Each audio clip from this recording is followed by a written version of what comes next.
इमरान खान समेत 11 अफराद पर फॉरेन फंडिंग केस। क्या ये पैसा गैर कानूनी था? फॉरेन फंडिंग केस कितना जानदार है? क्या सियासी बिरादों पर यह केस बनाया गया? सीनियर एडवोकेट मियां अली की दो टोक कानूनी बातें। किसी पॉलिटिकल पार्टी को फंड दिया है तो मेरी नजर में यह कतई तौर पर भी कोई गैर कानूनी चीज नहीं है। उर्दू पॉइंट की वीडियोस देखने के लिए हमारा चैनल सब्सक्राइब कीजिए और बेल के आइकन पर क्लिक कीजिए ताकि आप हमारी तमाम आने वाली वीडियो से बाखबर रह सकें। अस्सलाम वालेकुम, आप देख रहे हैं उर्दू पॉइंट। मेरा नाम दानिश हुसैन। तहरीक इंसाफ के चेयरमैन इमरान खान समेत 11 अफराद पर फॉरेन फंडिंग केस FIA ने दायर किया है और इसमें 21 लाख डॉलर तो सिर्फ अब्राज ग्रुप से इसमें ट्रांसफ़र होने का इल्ज़ाम है। क्या ये पॉलिटिकल विक्टिमाइजेशन है जिस तरह से तहरीक इंसाफ के चेयरमैन इमरान खान साहब ने भी कहा, या वाकई फॉरेन फंडिंग का केस से बनता है? मियां अली अशफाक साहब सीनियर कानूनदान हमारे साथ मौजूद हैं, उनसे बात करते हैं। अली साहब, खान साहब से जब ये पूछा गया इस केस का तो उन्होंने कहा कि ये अकेले हमारी इंक्वायरी करें, बाकी सबकी इंक्वायरी करेंगे तो पता चलेगा सबसे हलाल पैसा तो हमारा है। क्या इन सब फॉरेन फंडिंग की चीज़ों को देखें तो वाकई कोई वज़न है खान साहब की बात में? दो तीन चीज़ें हैं वो बड़ी इंपॉर्टेंट हैं। पहली बात तो ये है कि तमाम पॉलिटिकल पार्टीज़, जब आप कि कोई भी शख्स कोई पॉलिटिकल पार्टी बनाता है तो उसके अंदर उसको फंड्स लेना जो है that is a legal thing, यानी कि कानूनी ये बिल्कुल कोई गैर कानूनी चीज़ नहीं है कि अगर आप किसी कोई पॉलिटिकल पार्टी किसी भी डोनर से कोई फ़ंड लेती है and at the same time वही फ़ंड अगर beyond the territorial jurisdiction of Pakistan यानी कि अब्रॉड से आता है, किसी दूसरे मुल्क से आता है, तो वो भी कोई ममनुआ चीज़ नहीं है। अगर आप इस पैमाने पर पाकिस्तान की तमाम सियासी जमातों को जो सा है वो जांचना शुरू करेंगे तो यकीन करें कि और इस जांचने के बाद अगर आपकी ये इंटेंशन है और टारगेटेड इंटेंशन है कि आपने किसी भी पॉलिटिकल पार्टी के ख़िलाफ़ कोई केस बनाना है और ज़बरदस्ती बनाना है, यानी कि किसी भी तरह बनाना है, तो आपके पास एक नहीं वेरियस नंबर्स ऑफ ग्राउंड्स जो हैं only for the purpose of structuring and establishing and filing for a case जो है वो बन जाएगी। यानी कि आप केस बना भी सकते हैं, प्राइमा फेशी उसको इस्टेब्लिश भी कर सकते हैं, चला भी सकते हैं, लेकिन at the end of the day आप उसका मुकम्मल ट्रायल कर भी लें तो खैर ख्वाह जो है वो आपको उसके मौसर नताइज जो हैं वो सामने नहीं आ सकेंगे। क्या सिर्फ मीडिया ट्रायल होता है इस पे? अपेरेंटली जो है वो ये नज़र आता है। देखें, आपने जो सबसे इंपॉर्टेंट चीज़ देखनी है, जब भी आप देखते हैं जो इमरान खान साहब ने कहा कि ये पॉलिटिकल विक्टिमाइजेशन है, किसी भी ऐसी इंक्वायरी, इन्वेस्टिगेशन या रजिस्ट्रेशन ऑफ केस और उसके बाद सब्सिक्वेंटली जो जितने उसके मुल्ज़िमान हैं उनकी फाइलिंग ऑफ बेल या वो कंटेस्टिंग ऑफ केस, इसकी टाइमिंग बहुत ज़रूरी है। Timing is the key in the defence of political victimisation और ख़ासकर इस तरह के जो सियासी हालात हैं उसमें। अब अगर मैं इसके मेरिट्स और डीमेरिट्स को देखूं तो मुझे वाज़े तौर पर नज़र आता है कि अब्राज ग्रुप ने FIR के मुताबिक अगर कोई फंडिंग जो सा है वो की है, so the first legal question is कि क्या वो लीगल है, यानी कि ट्रांजैक्शन एक प्राइवेट लिमिटेड कंपनी या पब्लिक लिस्टेड कंपनी ने अगर अपने बोर्ड ऑफ डायरेक्टर की रेजोल्यूशन पास होने के बाद अपने CEO के थ्रू या मैनेजमेंट के थ्रू किसी पॉलिटिकल पार्टी को फंड दिया है तो क्या ये ममनुआ चीज़ है या नहीं है, या ये लीगल है या नहीं है? तो मेरी नज़र में ये कतई तौर पर भी कोई गैर कानूनी चीज़ नहीं है, चूँकि जी it is absolutely legal. Limit भी है कि इतने पैसे, क्योंकि 21 लाख डॉलर भेजे गए। So what it could be any amount. देखें, एक कंपनी अगर जिसका साइज बड़ा है और उसने अपनी कंपनी के इंटरेस्ट को सामने मद्देनजर रखते हुए अपने बोर्ड ऑफ डायरेक्टर्स की मर्जी से और बगैर किसी प्रॉब्लम के शेयर होल्डर ने उस पर किसी किस्म का कोई क्वेश्चन मार्क नहीं किया और वो ये कंपनी समझती है कि उसने अपने इंटरेस्ट में कोई ऐसा कदम लिया है कि हो सकता है वो कॉर्पोरेट गवर्नेंस या अपना कॉर्पोरेट सोशल रिस्पॉन्सिबिलिटी या किसी भी जो सा है वो और प्रिंसिपल ऑफ जो कॉर्पोरेट स्ट्रक्चर के अंदर जो भी सेटल्ड नॉर्म्स, प्रैक्टिसेस और प्रिंसिपल्स हैं उनको सामने रखते हुए कंपनी के इंटरेस्ट में अगर उन्होंने ये फैसला किया है, इसमें किसी किस्म की कोई भी जो सा है वो इलीगैलिटी नहीं है, तो ये कतई तौर पर इलीगल नहीं है, के खिलाफ इस्तेमाल नहीं होता। ऐसे ही है जी, बिल्कुल जो सा है। देखें, आपने ये देखना है कि कोई भी ऐसी अगर कंपनी बाहर से भेज रही है पाकिस्तान में फंड्स, और उस कंपनी के इंटरेस्ट जो से हैं वो एंटायर पाकिस्तान या एंटायर स्टेट जो है वो नहीं है, तो कतई तौर पर भी जो सा है, यानी कि से फॉर एग्जांपल अगर किसी ऑर्गेनाइजेशन को या पॉलिटिकल पार्टी को जो अपने मुल्की मफादात और रियासती मफादात के खिलाफ काम करती है और उसको बैन कर दिया जाता है, उसको तो आप किसी भी सूरत जो सा है वो प्रोहिबिटेड जो सा होने के बाद या सैंक्शंस लगने के बाद आप उसको फंडिंग नहीं कर सकते। लेकिन कोई ऐसी सियासी जमात जिस पे रियासत की तरफ से या हुकूमत की तरफ से कोई कदम नहीं लगाई गई, उसको फंडिंग करना जो सा है इज ए नॉर्मल प्रोसेस, और इसमें कोई ऐसी गलत बात नहीं है। और दूसरी बात जो सा वो ये है कि आपने ये देखा कि सपोजिटली जो सा है वो 21 लाख डॉलर हो या 21 डॉलर हो या 2100 डॉलर हो, आप चोरी या गलत काम 1 रुपए का भी जो सा क्राइम होता है या किसी भी बड़ी अमाउंट का क्राइम होता है, तो हमने ट्रांजैक्शन इटसेल्फ को देखना है, उसकी फिगर्स को जो सा है वो कतई तौर पर नहीं देखना। पहला पार्ट जो सा है वो इसका ये है कि आपने पैसे जो हैं वो बाहर से वो पाकिस्तान में भेज दिए, और ऑब्वियसली बैंकिंग चैनल्स के थ्रू जो से भेजे हैं। ये तो कतई तौर पर नहीं कहा जाता कि जी बगैर किसी बैंकिंग चैनल के जो है वो पाकिस्तान में पैसे भेजे हैं। अब आपने देखना है कि अगर किसी पॉलिटिकल और आपने फिर इसको थोड़ा सा ट्विस्ट जो है वो दिया एफआईआर में, और आपने ये कहा कि जी ये तो शायद किसी ट्रस्ट के नाम पे जो है पैसे दिए गए हैं। अब आपने देखना है कि ट्रस्ट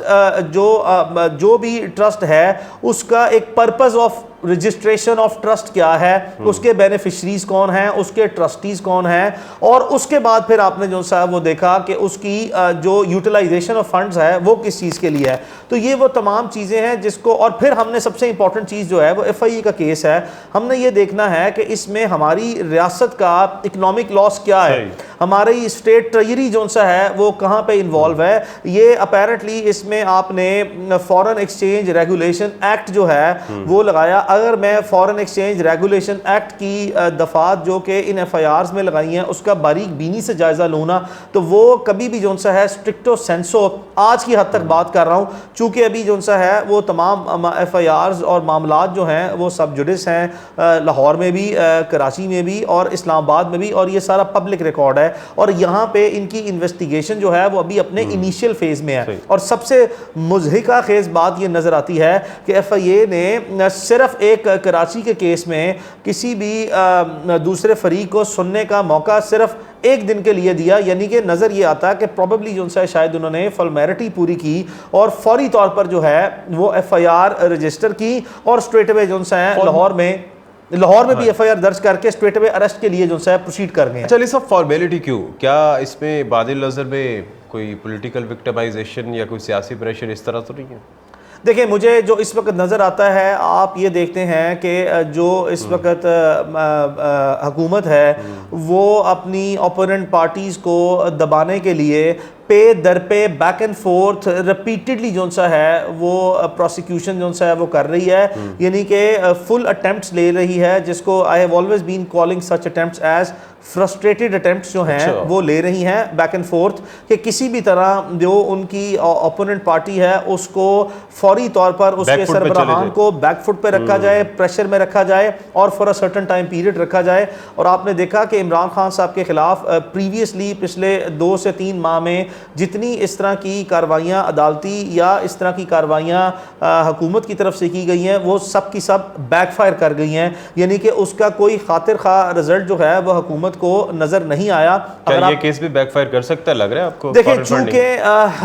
दानिश भाई ये केस जो है वो अभी अपनी इन्वेस्टिगेशन के बहुत इनिशियल स्टेजेस पे है, और एफआईए की जो आम तौर पर इस तरह की तफ्तीशें हैं वो ऐसा आम हालात में मुमकिन नहीं है कि वो 2, 4, 5 या 7 या 10 दिन में मुमकिन हो। ऑब्वियसली जो सा है there is a greater possibility कि ये एफआईए इसको महीने या 1.5 महीने या 2 महीने में अगर इफेक्टिवली भी जो सा स्मूथली प्रोसीड करे तो इन केसेस की इन्वेस्टिगेशन कंप्लीट करके इनका एक चलान कोर्ट में सबमिट करा सकती है। और ये वो तमाम मटीरियल इकट्ठा होने के बाद कि किस किस शख्स का क्या स्पेसिफिक रोल था और किस किस शख्स के ऊपर जो एफआईआर में दिए गए तमाम इल्ज़ामात हैं उसमें से कौन सा इल्ज़ाम किस पे किस हद तक जो है अप्लाई होता है, ये डिटेल इन्वेस्टिगेशन के बाद ही, प्रोब होने के बाद ही जो है वो सामने आ सकेगा। और उसी की बुनियाद पर फिर जो है वो ऑब्वियसली इसका डिफेंस जो है वो मुल्ज़िमान के वकला जो है वो टाइम एंड अगेन फिर सामने लेके आएंगे। लेकिन बादियों नज़र में इस वक्त की अगर मैं टाइमिंग और सिनेरियो देखूँ तो ये एक और अटेम्प्ट नज़र आती है towards a political victimisation from the angle of the government, not from the other side इस वक्त। तमाम तर सूरत हाल को अगर मद्देनज़र रखते हुए मिसाल के तौर पर अगर वो फ़ंड जो है वो ट्रस्ट में ही भेजा गया है और उस ट्रस्ट का नाम लेकर आपने अपनी पॉलिटिकल एक्टिविटीज़ में उसको यूटिलाइज़ किया, अगर ये साबित हो जाता है तो इसमें कानून क्या कहता है? देखें, अब इसके ना हम दो पोर्शन जो है वो बनाते हैं, चूँकि इसमें एक फ़र्स्ट एलिगेशन ये है कि फ़ॉरेन टेरिटरी से पाकिस्तान में फ़ंड्स आए हैं। एक ये एलिगेशन जो है वो लग गया और इस पे फ़ॉरेन एक्सचेंज रेगुलेशन एक्ट जो है वो आपने अप्लाई कर दिया। तो फर्स्ट पोर्शन ये देखते हैं कि फ़ॉरेन एक्सचेंज रेगुलेशन एक्ट के ऑफेंसेस बनते हैं या नहीं बनते। सेकेंड इज़ कि अगर जो सा है वो ये पर्पस डिटरमिन हो जाए कि ये जो पैसा जो सा है वो भेजा गया वाकई ट्रस्ट के अकाउंट्स में आया और ट्रस्ट जो सा है वो रजिस्टर है और उसकी यूटिलाइजेशन जो सा है वो उसके पैसे की ठीक हो रही है और जहाँ पे वो पैसा यूटिलाइज हुआ है उसके डिफेंस में देखें, अभी तक तो सिर्फ आपके सामने FIA का वर्जन आया, अभी किसी भी ऐसे मुलजिम का बयान किसी अदालत में या किसी तफ्तीशी इदारे के सामने आया ही नहीं है। तो आपने एक जो फाइनेंशियल ट्रांजैक्शन की ट्रेल बनी हुई थी उसकी बेसिस पे एक स्टोरी क्रिएट करके आपने कुछ भी कहना चाहा तो आपने कह दिया, लेकिन ता वक्त जो है वो दूसरे फरीक का बयान सामने नहीं आया। अब अगर जो सा है वो यही नज़र आ जाता है कि वो ट्रस्ट ने ही जो सा है वो अगर अपने कोई एक्सपेंसेस किए हैं और उसकी उन्होंने जस्टिफिकेशन जो सा दे दी, तो ये केस जो है वो मौसर या देरपा जो है वो कानून की नज़र में आगे ज़्यादा अच्छे तरीके से नहीं बढ़ेगा। और इस केस में भी जो सा है वो मुझे इसका लॉजिकल एंड इस वक्त जो है वो इतना फ्रूटफुल शायद नज़र नहीं आता। लेटेस्ट स्टेजेस पे जो सा है जब तफ्तीश मुकम्मल हो जाएगी और हमारे सामने पिक्चर मुकम्मल होगी तो हम ज़्यादा बेहतर पोजीशन में होंगे कि इसके मेरिट्स और डीमेरिट्स की डिटेलिंग जो है वो कलेक्शन ऑफ मटेरियल की बेसिस पे जो सा है वो कर सकें। अच्छा, आखिर में जाते जाते ये बता दें कि ये तमाम तर जो केस बना हुआ है फॉरेन फंडिंग का गवर्नमेंट की जानिब से, मौजूदा गवर्नमेंट ने, कि ऐसा तो नहीं है कि ओवरसीज़ पाकिस्तानीज को डिस्करेज करने के लिए बनाया गया? बात तो ये है जब आपने देखा कि ओवरसीज़ पाकिस्तानी से उनके वोटिंग राइट्स ले लिए गए, ओवरसीज़ पाकिस्तानीज़ ने जो पाकिस्तान में अपनी रेमिटेंस है, आज भी जो से अगर आप लेटेस्ट डाटा देखें इस मंथ का तो पाकिस्तान में जो रेमिटेंस हैं उसमें $300 मिलियन जो हैं वो ओवरसीज़ पाकिस्तानीज़ ने कम भिजवाए हैं। तो जो आपने बड़ी अच्छी जो सा है वो ऑब्जर्वेशन जो दी है या एनालिसिस दिया है उसकी जो बैकिंग है वो ये लेटेस्ट इसी गवर्नमेंट का जो आज रिलीज़ करदा डाटा है वो है। तो हमें यकीनन जो सा है हमारे इदारों को अपने ही लोगों के ख़िलाफ़ और इस नोयत की जो सा है कि जहाँ पे हम पूरे पाकिस्तान जो सा है वो सैलाब ज़दगान में इमदादी सरगर्मियों में और NGOs NPOs या बेशुमार ऐसे इदारे गवर्नमेंट लेवल पे हैं जो फॉरेन एड जो है वो ले रहे हैं। कल को इन ट्रांजैक्शंस को भी जब आप जो है वो अगर इस तरह का कलर जो देना चाहें ना जी तो वो भी आप गलत तरीके से दे सकते हैं कि फ्लड फंडिंग में जो सा है वो फॉरेन जगह से फॉरेन एजेंसीज़ या डोनर एजेंसीज़ जो पाकिस्तानी डोनर हैं उन्होंने भी जो पैसे दिए हैं और उसको हम फॉरेन एक्सचेंज रेगुलेशन एक्ट के ज़ुमरे में ले आए। अगर इस तरह के हम काम करेंगे ना तो यकीनन कोई पैसा नहीं भिजवाएगा और इस मुल्क से जो जिस हद तक जो है वो हम अपने ओवरसीज़ पाकिस्तानियों और गैर मुल्कियों को दूर कर सकते हैं कि इस मुल्क की जो है वो भलाई में कंट्रीब्यूशन करें, वो हम अब ऑब्वियसली जो है इन्हीं एक्टिविटीज़ के थ्रू जो है वो इसी तरह की मेल प्रैक्टिसेस के थ्रू जो है वो हम यकीनन उनको डिस्करेज करेंगे। बहुत शुक्रिया मियां अली अशफाक साहब हमारे साथ मौजूद थे। अपने मेज़बान दानिश हुसैन को इजाज़त दीजिए। अल्लाह ने के बाद।